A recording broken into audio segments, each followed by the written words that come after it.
Hey guys, and welcome back to Rage Gaming and more Baldurs Gate. This time I'm talking about a classic concept, builds. With patch 7 right around the corner, expected sometime in May, maybe this will be a good time to create a new playthrough or prep a new build. So here's a few fun or particularly powerful suggestions that have come up over the last little while. A mix of powerful or weird and wacky fun builds. So let's just get started. First up we have this insane concept. Less of a build really, and more of 3 specific spells in combination that when used in the correct order will leave enemies with an incredible 3 hit points, which you can instantly take care of with an easy follow-up attack. Absolutely busted, technically working as intended, but one that's very fun for how long this lasts. You can run this in many combinations with your party, or create a build all around it. It's up to you. What you're doing is turning an enemy into a friend, and then you turn that friend into a sheep, and then you turn that friendly sheep into a cloud, which you kill. Firstly, I'd like to credit the Reddit user CC Yellow for this one, who posted this incredible discovery on the BG3 build subreddit. The spells required are either Dominate Person or Planar Binding, with Dominate Person being the one you use most by far, but it is technically possible on things like Celestials, Elementals, Fae, Fiends and such with the Planar Binding. Key characters like Raphael and Orin though, they can't be abused in this way thanks to some potent passives they have to protect them from stuff like this. But for most everything else, it does just work. The other 2 spells are Polymorph and Gaseous Form though. So a concept for a build around this is just requiring these 3 spells just cast in the right order to actually work. So spread it amongst the party if you're able to do it in the correct turn order. In any case, let's explain the spells. First, we have Dominate Person. It's a level 5 enchantment spell requiring concentration. Tons of classes have access to this: bards, clerics, paladins, sorcerers, warlocks, wizards, and so on. Dominate Person just forces a humanoid to fight alongside you for 10 turns, and maybe break free of that when they take damage per turn. Next though is Polymorph, a level 4 transmutation spell to turn a creature into a sheep for 5 turns. That also requires concentration, but it seems as you cast this, you kind of overlap and replace. So on that note, you can get Polymorph from bards, druid, sorcerers, wizards, clerics, and even a warlock invocation. Normally, if the sheep's health is reduced to 0, it reverts back to its original form and original health. But that's where we overlay that with Gaseous Form, which is a level 3 transmutation spell and has great effect in this situation. You turn yourself or an ally into a gas cloud. Now they can avoid falls, fit into small places, generally hard to damage, and for this you'll need a sorcerer or a warlock or wizard, maybe even a druid, to access the spell. Finally, however you choose to do this, you're just casting on your target Dominate Person or Planar Binding if you're using that. Then we polymorph our new friend. Then we turn our new sheep friend into the gaseous cloud, and at that point it's vulnerable as a 3 hit point target which can be destroyed in whatever way you see fit. Flasks of acid could work particularly well as an option. But that's the basis of this build concept. Just abuse the mechanic while you can. As an important note, the order does matter. You can cancel the effects of it if you do it in a different order, like losing concentration. You can trigger the normal effect of polymorph, and so it restores to health before it was polyed. That's why we ally them, sheep them, then overwrite that with the gas form. Either way, it's pretty ridiculous, so props again to CC Yellow for this trick discovery. Next up, let's talk about a more ironed out build for consideration. One of the strongest known builds for quite some time is the classic tavern brawler thrower that's leaning into frenzied throws with a barbarian. But a build I recently saw come up as an incredible alternative version that's more defensive and survivable actually leans into Eldritch Knight specifically, which I really appreciate. EK is a very underloved subclass in this game, so I'm happy to see any actual fighter build using it and be really strong at that. So yes, you'll be able to attack tons of times in one turn, allowing you to output loads of DPS and burst in specific at the start of a fight. Outside of combat, it won't be the most reliable. This is your monster of the party rather than a party face. Your starting stats should just be 17 strength, 14 dex, and 16 constitution, with the rest being dumped. Wisdom can be left at 10 for function. If you really want to min-max, of course you can use the various strength increasing elixirs, items, or whatever, and rework the stats to just dump strength instead. There is lots of different races that will work for this. Dwarf has some ties to throwing, but it doesn't matter massively. The leveling path is important though. You'll want to start with a fighter, and we can pick up defense fighting style for the extra 1 AC. At level 2 fighter we get action surge. At level 3 we pick up Eldritch Knight. From that we get weapon bond, so any weapon can be thrown and it will come back to you for the next throw. This is really important compared to say the classic barbarian version, because with that you have to use specific weapons that have that passively built in. This opens up weapon choices for a playthrough, which is really nice. Importantly, we take shield here for our major defensive reaction casts, which is busted for keeping you alive before we really get some higher AC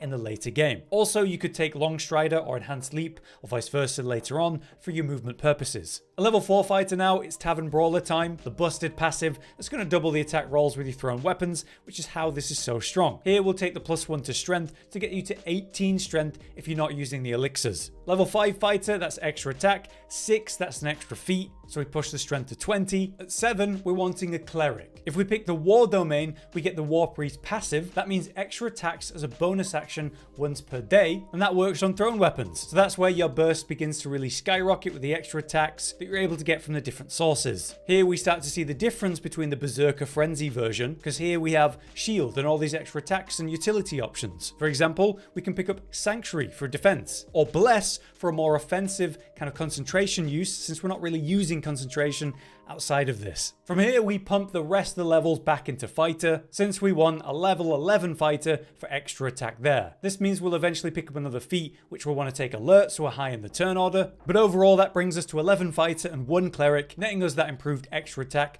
for another attack round per turn. Combat wise, your spell slots are pretty much used on utility based on whatever you've chosen to pick, and shield is your fantastic reaction option. You're mostly going to be focusing hard on throwing to your heart's desire. In terms of items, it's going to be anything that's going to enhance your throws or increase damage on any hit, of which there are many options. You'll want heavy armor for high AC, you can even pop on a shield for extra AC and the perks of that, and the weapon is completely up to you until Act 3, where of course you'll run Nirulna as the meta pick. And this leaves you with extremely effective DPS, high burst especially as your first turn, great defenses with the high AC. I just really like this flavor of a more magical style throwing build. Moving on from that more serious one, here's one that is simply ridiculous, but pretty effective. It comes from the Reddit user Surfing Burb, which is a fantastic name. The concept is simple. You become immune to necrotic damage, and then permanently kind of emanate a necrotic aura. How are you going to do that? Well, the solution's a bit questionable. What you want is a dead body on your person at all time, specifically Gales, to create the Gale body build. Basically, you can get a weapon from Abdurak in Act 1. It's his mace that provides a bit of necrotic resistance, and that's going to be key to the build. The other important key is the body of Gale, so when you're ready, you can kill him and put his corpse in your inventory. He weighs about 75 kg, so high strength is strongly recommended. Gale's corpse deals a 1d4 necrotic AoE every turn to you and surrounding creatures, but because we have that necrotic resistance, we're going to reduce that damage. To become fully immune to that, we need to reduce it by 2 more points. So we can do that with specific armor, adamantine heavy armor, and you can also get that in Act 1. That leads to the full immunity to the necrotic damage, so you've just got this constant ticking AoE that you're immune to. However, there's a really important aspect to this one that Burb and weirdly few people actually talked about or explained. Basically, Gale has this necrotic aura when he dies because of his story situation. It seems at the start of Act 2, that aura effect will be removed from him alongside the need to eat magic items by Elminster. So you can do this in Act 1 no problem and go into Act 2 trying to avoid Elminster and hopefully be able to take it further. Funnily, you can also find another necrotic aura body in the Palace of Zar in Act 3, and this one's even more potent than Gale's version. It deals more damage around it, but also slows you. It's pretty ridiculously potent. You need to go to the guest room down below and also remove the curse on the guest room door to be able to go in. Then you can grab the body. But with this one, you'll need even more necrotic resistance to stop the damage. So if you guys have any suggestions for that, let us know. So with that in mind, here's what Surfing Burb suggests for the build. You want higher strength to carry the body, so 16 is a minimum to begin with. The rest of your points can go charisma, since we're going to main a sorcerer. The build itself works as long as you can wear that heavy armor and have the mace. So there's lots of ways you could swing that. This suggestion is War Cleric 1, so you can get the heavy armor proficiency, and a mace can be in your hand. We'll go 1 level into sorcerer, and then 3 levels into druid, land specifically. Then all your remaining levels will go into sorcerer, leaving you at 1 cleric, 3 druid, and 8 sorcerer total. Thanks to your cleric level, you can really rely on sanctuary. Since you're never actually attacking directly, you can become somewhat damage immune while walking around ticking this necrotic damage. NPCs can react to this in awkward ways. They'll try to run away. So if you're doing this to out of combat NPCs, you can just turn on turn-based mode and walk in and out of range repeatedly over and over, generating that Gale death aura to start pumping damage. As Burb puts it, with Crusher's Ring, Long Striders, and even Boots of Speed, you can get 20d4 ticks of damage per turn, which should kill quite a lot of things. Within combat though, you can rely on things like invisibility. So for the race, you could pick a Durgar, since at level 5, they do get invisibility. So mid-combat, you're just invisible, running around, triggering the damage over and over by stepping in and out of enemies. It is a very silly but very effective concept, so full credit and props to Surfing Burb for this absolute madness. Next up, one for Eldritch Blast enjoyers, basically any warlock. In the past I've talked about how to maximize magic missiles. Now it's time for Eldritch Blast. Pretty well known concept though, so I'm going to fly through it as a pretty meta pick. The key concept for making EB hit as hard as possible is about adding extra damage to each bolt. As you likely know, as you level up, you start to get more bolt charges on each cast of Eldritch Blast. So just like a magic missile build, you want to add damage to each bolt and that stacks it up. Much of that comes from items, but in terms of class, Sorcerer is going to be a great pick. Warlock and Sorcerer both scale with charisma, and Storm Sorcery can help you get some bonus damage by relying on lightning charges. The level balance can be a bit interesting. You're more Sorcerer than Lock. We're just picking up Eldritch Blast, important invocations, and then pumping Sorcerer. So whatever way you go, you start your first level in Sorcerer for the con saves, considering how Twin Cast Haste is going to be pretty important. But with that in mind, we'll start with 17 Charisma, 16 Constitution, and 15 Dex, and dumping everything to get high damage and maintain that concentration. Charisma is going to be the main stat we push as high as we can throughout our playthrough. If we want to get Eldritch Blast as soon as possible though, we'll now take 2 levels in Warlock to get the subclass and then the Eldritch invocations. For the subclass, it's not massively important, not a lot comes from it. Great Old One is a reasonable pick if you end up doing anything with crit. For your invocations, you definitely want Agonizing Blast, so Eldritch Blast scales with charisma, and then it's recommended to take Devil's Sight so you can rely on utility and control from darkness. We'll also consider Hex as another Warlock spell option if you're not currently using your concentration on haste. From there, all the remaining levels go into Sorcerer, leaving you at 10 levels Sorcerer, 2 in Warlock, and that gives you 2 feats to grab on the way. In terms of meta magic, you just want Twin Spell for the usual pick, and Quicken to make sure you've got more cast per round whenever needed. Spells you pick up will be utility based, but remember to pick up Shield for a reaction defensive, and Hunger of Hadar can be nuts in general. Everything else is up to you though. What kind of utility and control do you want? Because mainly you'll be casting Eldritch Blast at everything and everyone. For the 2 feats though, a standard choice is to get some extra charisma so we can push the 19 easily and get another +1 from say the Hag's Hair in Act 1. That gets us to 20. Meanwhile, you want the old dual wielder feat for that old trick to hold 2 staffs. Let's now quickly highlight some relevant items. Your weapons are going to be the 2 staffs. You got the spell Sparkler from Act 1, creating lightning charges when dealing damage with spells. These charges add lightning damage and bonuses to your attack rolls, so very important. Then much later, because of our second feat of dual wielder, we can hold 2 staffs. So we'll grab the legendary Marco Heshkir, as you probably expected. For the rest of the items, our main focus is increasing the damage of the blasts. Potent Robe is an obvious choice. Charisma mod to your cantrip damage, amazing. The Spine Shudder Amulet will give you some reverberation on those blasts. That leads to extra thunder damage and other passive benefits. There's the well-known combo of the Callous Glow Ring, Coruscation Ring for extra radiant damage per blast on those illuminated. A big one in this case is going to be the hat though, Birthright, which pushes your charisma even higher by 2, maxed at 22, which is our plan. For boots, we can think about say the water sparklers. You can electrify water by standing in it. That gives you lightning charges. So having like a cleric or something to create water in the team is very helpful. In general though, you are going to be twin casting haste on yourself and a party member, setting up the fight for max damage and spamming Eldritch Blasts constantly as many times as you can. It's a satisfying, classic concept that's very comparable to the Magic Missile focused one.